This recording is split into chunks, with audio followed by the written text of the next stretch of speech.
Look at the loser I was going to marry.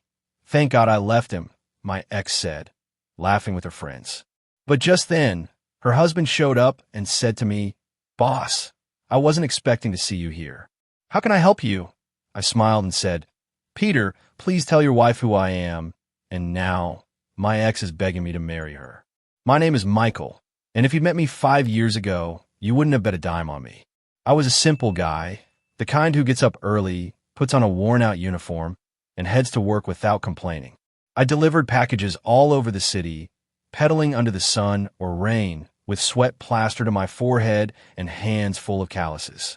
It wasn't a life of luxury, but it was fine by me. I had a decent paycheck, a small rented room, and, most importantly, I had Emily. She was my world, my first love, my everything. From the moment I met her at a neighborhood party, I knew I wanted to spend the rest of my life with her. Her brown eyes, her loud laugh, the way she looked at me like I was someone special. I was hooked. Emily and I had been together for 3 years. We weren't perfect, of course. Sometimes we argued over silly things, like when I'd paint the room or why we didn't go out more often. But I loved her with everything I had. I worked hard to save up because I wanted to give her a better life. I'd even bought a small ring, one that didn't shine much but meant the world. I was going to propose. I had it all planned, a simple dinner at home, some candles, and me on one knee telling her she was my future. But I never got the chance. Everything fell apart one Tuesday afternoon. I finished my shift early and decided to stop by her place to surprise her. I was carrying a flower I found on the way, one of those that grow in the cracks of the sidewalk. When I got there, I saw her sitting with a face I'll never forget. She was serious, arms crossed, like she'd already made up her mind. I approached with a smile, but she didn't smile back. "Michael, we need to talk," she said, her voice cold, like I was a stranger. "What's wrong, Em?" I asked, still holding the flower. She stood up and looked me up and down. I was wearing my work clothes, an old t-shirt, dusty pants, and sneakers with holes in the toes. I guess I wasn't the most polished guy in the world at that moment, but I never thought that mattered so much to her. "I can't keep doing this," she said. "This isn't going anywhere." "You're not going anywhere." "What are you talking about?" My heart started beating faster, like it knew what was coming. "Michael, look at yourself. You're a delivery guy. What do you give me? A life chasing packages? I want more. I want trips, nice clothes, a big house. And you can't give me that. You'll never be anybody." Her words hit me like a punch to the gut. I tried to respond, but my throat closed up. I only managed to mumble something like, "Em, I'm working so we can be okay." "We can." "No, Michael." She cut me off. "I'm tired of waiting. This is over." And just like that, she turned around and went inside her house. The door slammed shut, and I stood there like an idiot, holding the flower. I don't know how long I stayed there, but when I snapped out of it, I tossed the flower to the ground and walked away. It felt like the world was crashing down on me. That night, I didn't sleep. I sat on my bed, staring at the ring I never gave her, and cried like I'd never cried before. Emily had been my first love, my first dream, and now she was nothing. The days that followed were hell. I didn't want to leave my room, eat, or talk to anyone. My friends called, but I didn't answer. All I could think about was her words, "You'll never be anybody." My chest hurt, like something had been ripped out of me. But in all that darkness, there was a small light I didn't expect. Sarah, Emily's younger sister. Sarah had always been kind to me. When I visited Emily's house, she'd offer me water or ask how I was doing. Sometimes we'd chat while Emily got ready. She was a quiet girl, the kind who listens more than she talks. After the breakup, she surprised me with a text. "Michael, are you okay? I know things are rough, but if you need to talk, I'm here." I don't know why, but I replied. Maybe because I needed to vent, or because she was the only thing tying me to what I'd lost. We started texting more often. At first, it was just short messages, but they gradually turned into long conversations. She'd tell me about her day, about how Emily was bragging that she'd soon find someone better than me, and I'd tell her how I felt, broken, lost, useless. Sarah never judged me. She'd say things like, "You're worth so much, Michael. Don't let anyone make you feel less." And though I didn't fully believe her, her words gave me a little strength. One afternoon, we met for coffee. She showed up with a shy smile and gave me a hug that caught me off guard. We sat in a cheap cafe, one with plastic tables, and talked for hours. I told her about the ring, my plans with Emily, and she listened with those big eyes that seemed to understand everything. "Michael, my sister's an idiot," she said at the end. "She doesn't know what she lost. But don't stay stuck there. If she doesn't value you, show her and the world what you're made of." Those words stuck with me. I don't know if it was how she said it or because deep down I wanted to prove something to myself, but something shifted that day. When I got back to my room, I looked at the ring one last time, put it in a box, and told myself, that's it. I'm going to make it, no matter what it takes. The months that followed were a blur of work and effort. I stopped hanging out with friends, stopped wasting time on things that didn't matter. I started reading about business, looking for ways to make more money. I got a second job at night, delivering food. I saved every penny I could. I slept little, ate just enough, but I didn't care. There was a fire inside me that wouldn't let me stop. I wanted to prove Emily wrong, but more than that, I wanted to prove to myself that I wasn't a failure. A year later, I took a big step. I quit deliveries and opened a small business with my savings. It was a little shop selling motorcycle parts, simple but with potential. It did well, and I reinvested every dollar I earned. I hired a couple of guys to help, and in 2 years, the shop became a distributorship. Then I opened another and another. I got into importing, learned to negotiate, to move among people with money. It wasn't easy. There were nights I thought about giving up, but every time I doubted, I heard Emily's voice. "You'll never be anybody." And that pushed me forward. 4 years later, I'd made it. I was a millionaire. I owned several businesses, had employees who depended on me, a big house in a nice part of the city. I traded my old clothes for tailored suits, my bike for a luxury car. But I wasn't entirely happy. I made money, sure, but I'd lost a lot along the way. Friends, time, laughter. I'd become a serious, solitary guy. I didn't want relationships, didn't want distractions. Only Sarah remained part of my life. We'd meet up now and then, and she'd always tell me how proud she was of me. She was my friend, my anchor. And then came the invitation that would change everything. Sarah texted me one day, "Michael, I'm getting married in a few weeks. I'd love for you to come to the wedding. You're important to me." I couldn't say no. She'd been there for me in my worst moments, so I agreed. I didn't imagine that on that day, at that wedding, my past and present would collide in a way I couldn't have dreamed up. The day of Sarah's wedding dawned sunny, with a sky so blue it looked like a postcard. I got up early, as usual, but this time it wasn't for work. I looked in the mirror as I put on my suit. Black, flawless, tailored by a guy who charged more for a shirt than I used to earn in a month as a delivery guy. I combed my hair carefully, put on some expensive cologne, and saw someone different. I wasn't the old Michael, pedaling with his head down.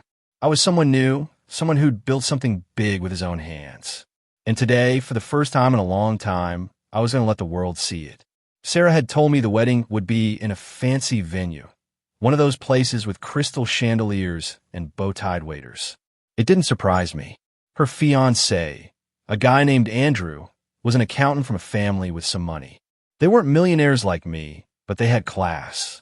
As I drove my car, a black BMW that still smelled new, I thought about how strange this all was. Years ago, I wouldn't have fit in a place like this. Now, I didn't just fit. I could buy the whole venue if I wanted. I arrived and parked. Before getting out, I took a deep breath. I wasn't nervous about the wedding itself, but I knew there was a chance, however small, of running into Emily. Sarah had mentioned her sister would be there, married now to a guy who, according to her, gave her the life she wanted. I didn't know much about him, just that he worked at a big company and Emily flaunted him like a trophy. The thought of seeing her twisted my stomach, but it also lit something inside me. If I ran into her, I wouldn't be the weak Michael she remembered. I'd be the man she never thought I could be. I walked into the venue with confidence. The reception was full of well-dressed people, chatting with champagne flutes in hand. I saw Sarah from a distance, radiant in her white dress, greeting guests. I approached, and when she saw me, her face lit up. "Michael," she said, running to give me a hug. "I'm so glad you came." "Wouldn't miss it for the world," I replied, smiling. "You look beautiful, Sarah." She blushed a bit and introduced me to Andrew, her husband. He was a tall guy with an easy smile and gave me a firm handshake. "Sarah's told me a lot about you," he said. "Thanks for coming, man." We chatted for a bit, and everything was going smoothly. The ceremony was over, and now it was time for the banquet and party. I sat at a table with some of Sarah's acquaintances, ate a bit, and even laughed at a couple of bad jokes. For a moment, I thought maybe Emily wouldn't show up. But then I saw her. She was across the room, near the dance floor, surrounded by 3 friends. She wore a tight red dress, her hair loose, and that smile I knew too well. She was as beautiful as ever, but there was something different about her, something I couldn't quite place. Maybe it was the way she moved her hands, like she wanted everyone to notice her. Her friends were laughing loudly, and she seemed like the queen of the group. She hadn't seen me yet, so I stayed at my table, watching her, my heart beating a little faster than I wanted to admit. I wasn't planning to approach her. My plan was to enjoy the night, have a good time at the wedding, and go home. But fate, or karma, or whatever moves the world, had other plans. Emily looked up, and her eyes met mine. For a second, she froze, like she wasn't sure who I was. Then a mocking smile spread across her face. She whispered something to her friends, and they all looked my way. They started laughing, and I knew this wasn't going to end well. She walked over with that strut of hers, like she owned the entire room. Her friends followed, still giggling under their breath. I stayed seated, wine glass in hand, waiting to see what she'd say. Well, said Emily, stopping in front of my table. "What are you doing here, Michael? This is for people with money, not delivery boys." Her friends burst out laughing, and she crossed her arms, looking at me like I was a joke. The Emily from before, the one who broke my heart, was standing there, just as cruel as ever. "Hello, Emily," I replied calmly, taking a sip of wine. "I see you haven't changed." "Haven't changed? Oh, honey, I've leveled up," she said, raising her hand to show off a shiny ring. "Thank goodness I left you when I did. Look, girls, this is the loser I was going to marry. Thank God I traded him for someone successful." Her friends' laughter filled the air, and a few nearby guests turned to look. I felt a heat rising in my neck, but it wasn't embarrassment. It was something else, something I'd kept buried for years. I was about to respond, to say something that would shut her up for good, but I didn't have to. At that moment, a man approached from the back of the room. He was tall, with short hair and a gray suit that was a bit too big for him. He was carrying 2 drinks, like he'd gone to get them for himself and her. Emily said, "Look, honey, let me introduce you to the loser of the party." But when he saw me, his eyes widened, and he nearly dropped the glasses. "Boss," he said, bowing slightly, with a mix of surprise and respect. "I didn't expect to see you here. How can I assist you?" The room went silent. Emily frowned, looking at her husband like she didn't understand a thing. "Boss?" she repeated, confused. "What are you talking about, Peter?" I smiled, setting my glass on the table. I stood up slowly, adjusting my suit, and looked at the man in front of me. Peter worked at one of my companies in the logistics department. He was a good employee, punctual, serious. I had no idea he was married to Emily, but now it all made sense. "Peter," I said, my voice calm but firm, "please tell your wife who I am." He swallowed hard, nervous, and turned to Emily. She was staring at him with a mix of disbelief and anger, like this was some bad joke. "Emily, this is Michael Thompson," Peter said, his voice a little shaky. "He owns the company I work for. He's a multimillionaire. He has several businesses, houses, cars. He's my boss." The silence that followed was so heavy I could almost touch it. Emily's friends stopped laughing. She stood frozen, her mouth slightly open, like Peter's words didn't compute. I crossed my arms, savoring every second of her confusion. "What?" she said finally, her voice barely a whisper. "Michael? You?" "That's right," I replied, shrugging. "The delivery boy who would never be anybody now has more money than you could spend in 10 lifetimes. Funny how things change, huh?" Emily's face went from pale to red in seconds. Her friends exchanged awkward glances and started backing away, like they wanted to vanish. Peter, poor guy, didn't know where to stand. But I wasn't done. After everything she put me through, this was just the beginning.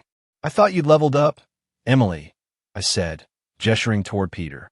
But it looks like you're still just as blind. What happened to that luxurious life you wanted so bad?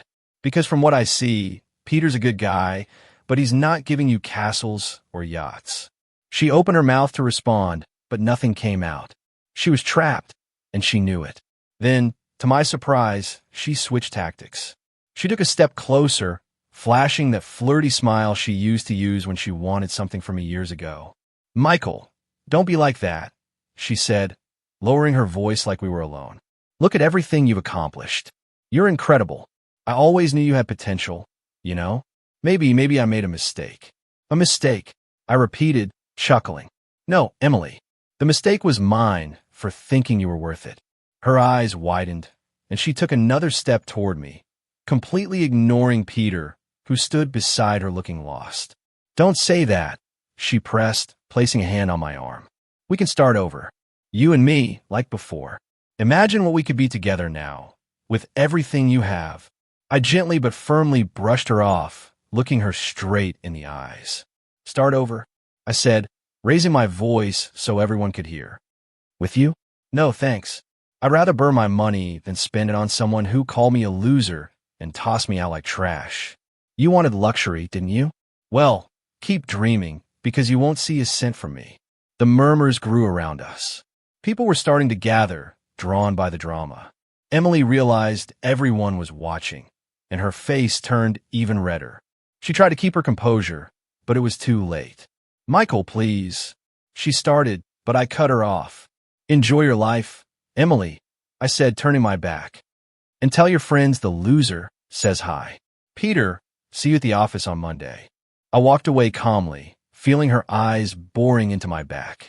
I didn't look back, but I didn't need to. I knew I'd left her humiliated in front of everyone, and that was sweeter than any luxury money could buy. After that night, at Sarah's wedding, I thought Emily would get the message and leave me alone. She'd been humiliated in front of her friends, her husband, and half the room. I left with my head held high, feeling like I'd finally closed the wound she left years ago. But I underestimated how stubborn she could be when she wanted something. Or rather, when she smelled money. A few days later, she started reaching out. First, it was a text. My phone buzzed during a meeting with some investors. I pulled it out and saw her name on the screen. Michael, we need to talk. Please don't ignore me. I smirked to myself and left it on read. I wasn't going to give her a second of my time, but she didn't give up that easily. The next day, she called. I was in my office, reviewing contracts, while my assistant patched her through. She says it's urgent, Mr. Thompson, she said, and I, curious to see how far her nerve would take her, took the call. Michael, it's me. Her voice came through, the one that used to drive me crazy. Please don't hang up. What do you want, Emily? I replied, leaning back in my leather chair with a panoramic view of the city behind me. I want to see you. I need to apologize. What happened at the wedding? I acted awful, I know, but you caught me off guard. I didn't know everything you'd achieved. I'm proud of you, you know. I laughed, so loud it probably echoed down the hall. Proud? That word in her mouth sounded so fake, it almost made me sick. Proud, I said, still laughing. Don't make me laugh, Emily. You're not proud of me. You're desperate because you saw what you lost. But guess what? There's no room for you in my life anymore. Michael, don't be like that, she pleaded, and I could picture her pouting like she did when she wanted me to buy her something years ago. We could try again. We were good together. Now that you have all this, we could be unstoppable. Think about it. Trips, parties, a life of luxury. You deserve it, and so do I. Here's some free advice, I said, lowering my voice like I was sharing a secret.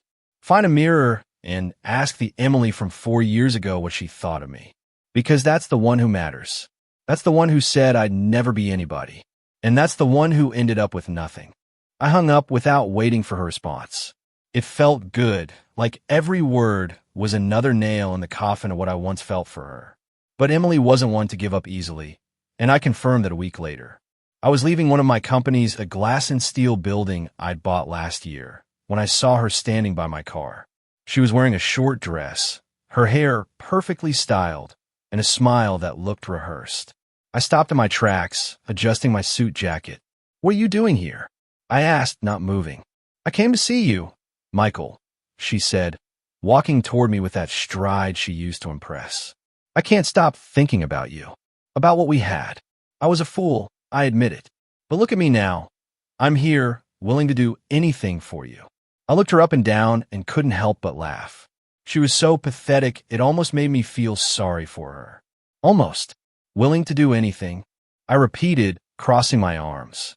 What part of "I'm not interested" didn't you get, Emily? Or do you think a dress and some mascara will make me forget how you walked all over me? She stepped closer, placing a hand on my chest. She smelled of expensive perfume, probably paid for with Peter's salary. Don't be cruel, she whispered. We can be happy. I swear I'll change. I'll be the woman you always wanted. I brushed her off gently but firmly and took a step back. The woman I always wanted doesn't exist, I said, looking her in the eyes. And if she did, she wouldn't be a gold digger who only wants me for my bank account. You know what, Emily? I'll give you points for effort, but this is just sad. Go home to Peter and leave me alone. I got in my car and drove off without looking back. In the rearview mirror, I saw her standing there, her face contorted, like she couldn't believe I'd rejected her again. I thought that would be the end, but I was wrong. Emily wasn't just stubborn. She was reckless. A few days later, Sarah called me. Her voice sounded worried, which was unusual for her. Michael, you need to know something, she said. Emily's out of control. She keeps talking about you. Say you're going to get back together, that you're the love of her life. Peter overheard her flirting with you on the phone, and well, things got ugly. Ugly how? I asked, intrigued. They had a big fight last night. Peter told her he was fed up with her games, that he knew she was only using him for his paycheck, and that he wasn't going to stay with someone so shallow. He left her, Michael, moved out and everything. I stayed quiet for a moment, processing what I'd heard. I didn't feel sorry for Emily, not after everything, but I was surprised at how fast her world was falling apart. And what did she do? I asked. She's a wreck, Sarah said.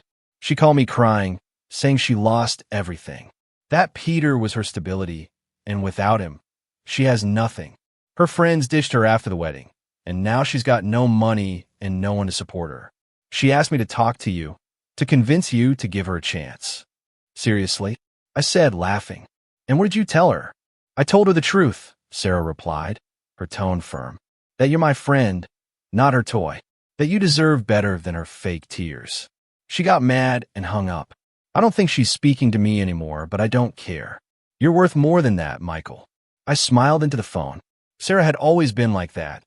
Loyal, honest, an anchor in the storm. I thanked her and hung up, feeling like the universe was somehow setting things right. Weeks passed, and bits of news about Emily kept trickling in. I saw her one last time, by chance at a mall. I was buying a birthday gift for Sarah, and she was sitting alone at a cheap cafe, her clothes wrinkled, her hair messy. She wasn't the proud Emily I once knew. She saw me and raised her hand, like she wanted to wave, but I kept walking. There was nothing to say. I heard from mutual acquaintances that she'd try to find work, but no one took her seriously after her reputation as a gold digger. Peter didn't go back to her, and her days of flaunting luxury were over. She was left alone, with no money, no friends, nothing. As for me, my life moved forward. I kept growing my businesses, traveling the world, building the life I'd always dreamed of. But the best part wasn't the money or the success. It was Sarah. Our friendship grew stronger than ever. After her wedding, we became inseparable. She'd invite me to dinner with Andrew, text a check on me, and I'd do the same. She was my family, not by blood, but by heart.